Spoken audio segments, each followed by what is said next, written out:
rebuts the claim our president is an inept, incompetent buffoon, but rather highlights Obama's success in fundamentally transforming the United States of America, I received the following from one of our progressive followers. And yes, we have progressives that follow us. He stated, "Think of all the things that made America great, that were things that fundamentally changed it to become the country you love." In fairness to this remark, I took a moment to ponder changes in our system of economics and government and realized I could not think of anything outside of the Emancipation Proclamation and the Civil Rights Act that has in any way helped us keep our republic. As stated by Benjamin Franklin back in 1787 at the conclusion of the Constitutional Convention, when he warned of the consequences should we cease to endeavor to remain a nation free from government subjection. So I began to recall events that have occurred throughout our history and realized most of them have actually contributed to our evolutionary demise rather than our preservation. What events am I talking about? How about a constitutional amendment that allows children from illegals to remain here and be granted U.S. right that is now being interpreted to cover any and all who reside here illegally? Or the constitutional amendment that allows senators to be elected by popular vote rather than state appointment, resulting in self-serving politicians that overstay their welcome as they become wealthy on the taxpayer dime. There's the IRS, which has become a political arm of those who want to circumvent our Constitution and rule by decree. How about Social Security, which has become a slush fund for government investments that seldom garner a return? Or a welfare system that encourages generations to remain ignorant and dependent on Uncle Sam with free money, housing, medical care, and education, all without requirement or expectation to get out on their own, and all just in exchange for their vote. Or the change from the gold standard to paper, which allows our benevolent uncle to just keep printing money while raising his credit limit at will. How about an executive branch that picks and chooses what laws to enforce rather than enforcing them by removing constraints and debate through executive order and memorandums? Or a Homeland Security force that now invades conversations of its citizens and seizes control of the internet in the name of national security. These are hardly good endeavors, none of which have made us great, but have been solely responsible for the partisan divide that has brought us to a virtual standstill. Greatness, as I see it, is recognizing the genius in what our forefathers saw as the most effective way of maintaining a republic that would guard the free choice of the individual over collective democracy that becomes ruled by the mob at the expense of the individual. None of the things I just mentioned do that or in any way contribute to individual responsibility or accountability. Barack Obama epitomizes the worst of what Franklin meant when he said we would have a republic as long as we can keep it. Obama claimed just before his election he intended to fundamentally transform our republic to a democracy that would place the collective above the individual by causing the individual to either submit or be subjected to the collective ideal as the way to equality. In other words, we have been subjected to his definition of fairness, which has been redefined as equal outcome over equal opportunity. You might argue there is hypocrisy in my ideal. Law is not a detriment to freedom, but the means by which it is preserved. I would counter that law in a republic was designed to be by the people who willfully agree to follow it, not a mob who chooses to disregard it. Also remember the issue of legislation by those like myself that seek to define such things as immigration, welfare, and homosexuality is in direct response to those who have sought to use our system to their end at the expense of civil society. We have never legislated to begin these debates, but have sought to fight fire with fire after they have succeeded in using all the means listed above to sequester freedom and replace it with their anarchy. Democracy and progressivism has made us great. Now that is truly the height of madness and destruction. This is John Matthews for Moments of Madness.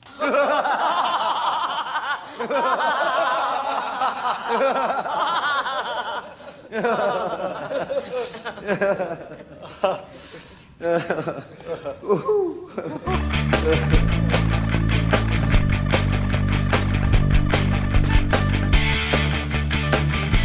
we are back right here on the Conservative Syndicate, and I want to thank you again for joining us tonight and let you know that probably about an hour and a half from now, you'll be able to upload or listen to the archive of this show. Just go to theconservativesyndicate.net and you can pick it up, download it, share it, do whatever you want to with it. That's what we put it out there for. I've got Joe Hakos, my co-host from Dry Report, and Ron Edwards from the Edwards Notebook. You can catch Ron's notebook. We play it here at the top of the first hour, and we play it every night, every show that we have here. And you can go to his website, theedwardsnotebook.com, and you can pick up complete archives on what he's got out there. Some good stuff. Ron's really very good at pinpointing some of the issues here that we're dealing about, and concisely in a small let's say, audio block, being able to hit the nail on the head here. I want to talk a little bit, guys, about what I call the evolution of foreign policy in the United States.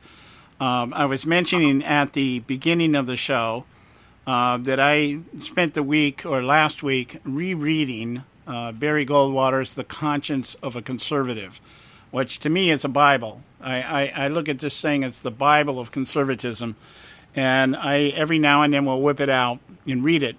And what caused me to look at it was what's going on over in the Middle East. It's so chaotic in so many ways that sometimes hard to discern in these days the good guys from the bad guys. And with the idea of Netanyahu, his re-election last week, which again was another, I guess we could call it another conservative snockering. Everybody thought he was on his way out, and turns out that not only did he retain his seat, but I think they actually picked seats up. Am I right about that, Joe? They at least was able to easily conjure up a government that they could put together, because they have to cobble one together. That he got like 30 seats for his party, so they have to cobble up a government. It's not like it is over here. Yeah, well, it's more of a parliamentary kind of system, like kind of like it. Well, he got more seats than anybody thought. He got way more than they thought he was going to get. I mean, they only thought he was going to get like 22, 24 seats, and he ended up getting 30.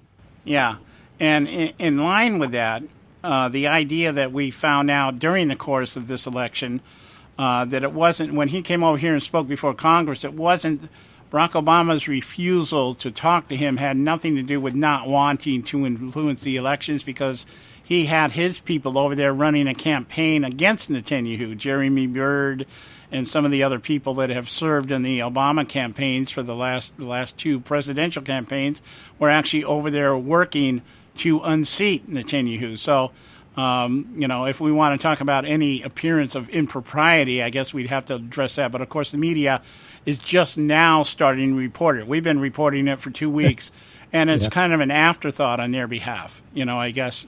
But anyway, reading Barry Goldwater's dissertation on conservatism, he goes through different aspects of what conservatives hold to be true. And he spends a good deal of the book talking about foreign policy. Now, we have to remember that Barry Goldwater, when he wrote this, we were at the height of the Cold War. This is back at the end of the 50s.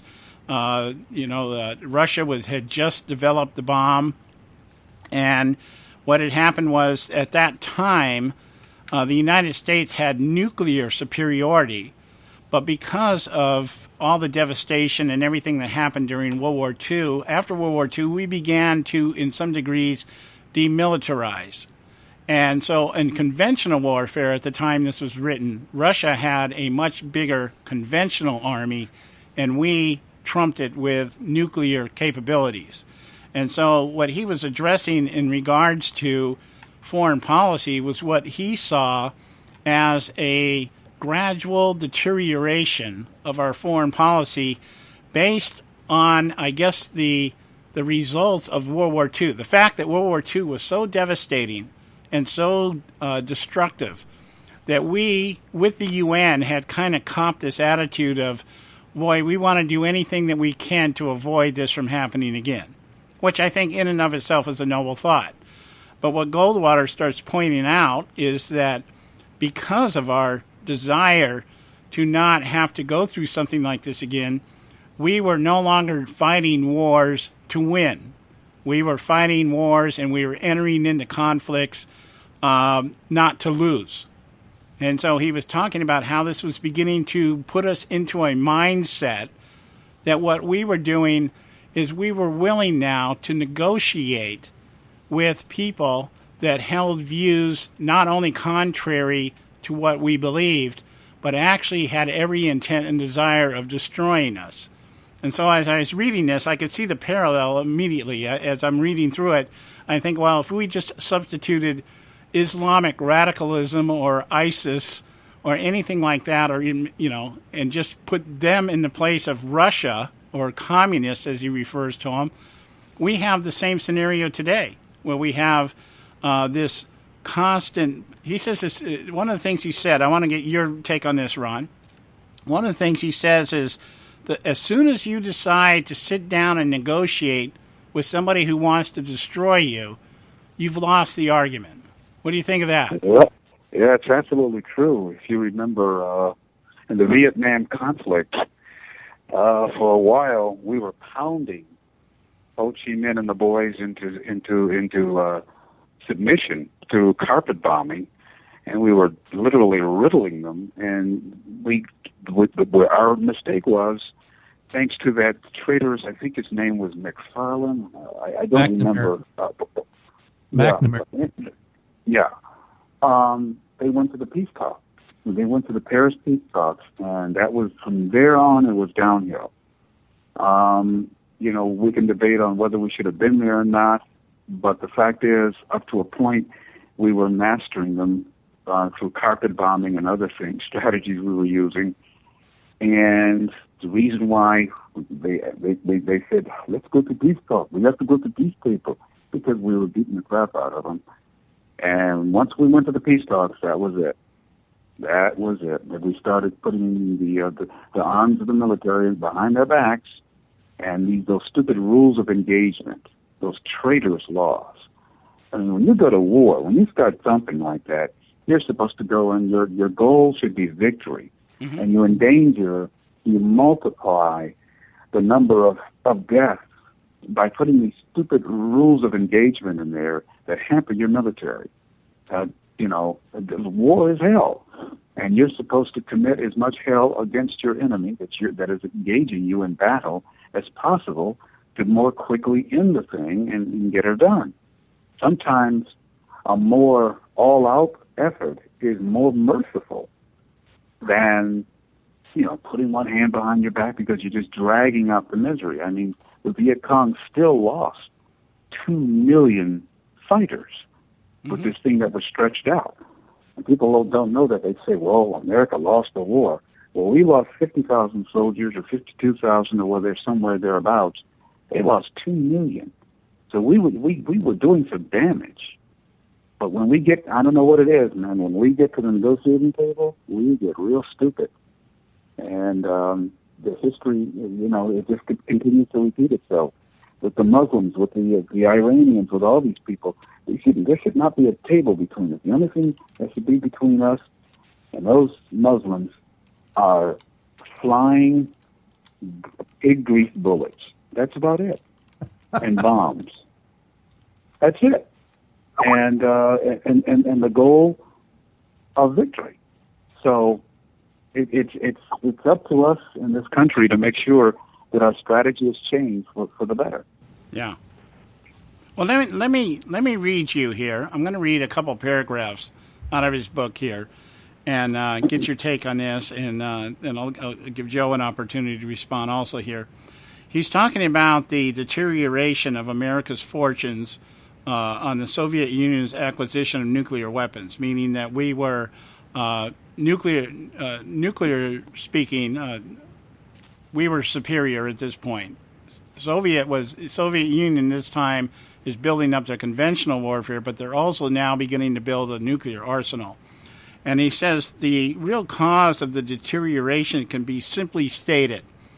Our enemies have understood the nature of conflict, and we have not. They are determined to win the conflict, and we are not. He says, I hesitate to restate the obvious, to say again what has been said so many times before by so many others, that the communist aim is to conquer the world. I repeat it because it is the beginning and the end of our knowledge about the conflict between East and West. I repeat it because I fear that however often we have given lip service to the central political fact of our time, very few of us have actually believed it.